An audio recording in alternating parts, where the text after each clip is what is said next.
Isang mapagpalang gabi po sa ating lahat. Muli ako si Miat Sebastian and welcome to our daily devotion with Pastor Russell Ocampo. Today is April 29, 2026 and our topic is all about do not ignore wise and godly advice.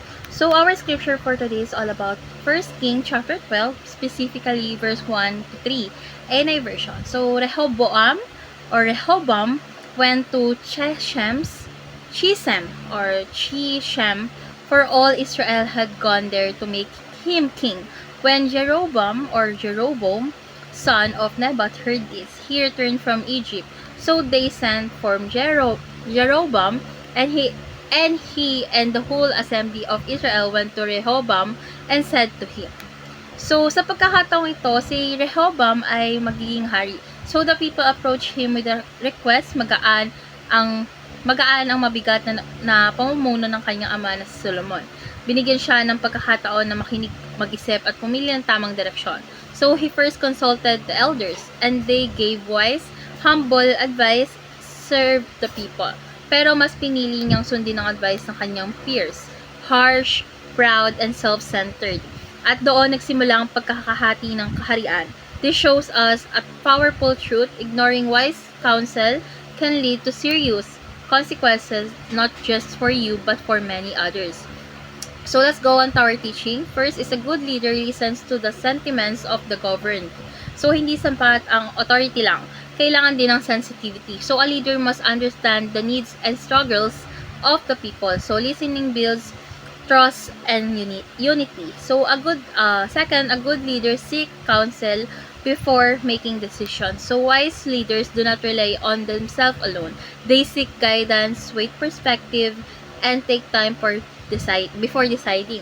So counsel protects us from blind spot. And last is a good leader does not ignore wise advice of learned people.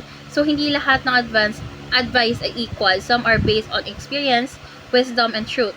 Ignoring godly counsel often leads to regret and failure. So, how do we respond? First is set aside pride in making decision. So, pride closes our ears. So, humility opens us to correction. So, learn to accept advice even when it challenges you. Second is seek counsel from the wise, not just the agreeable. So, wag lang piliin yung sasang-ayon tayo or kasang-ayon sa'yo. Choose people who will tell you the truth even when it's uncomfortable.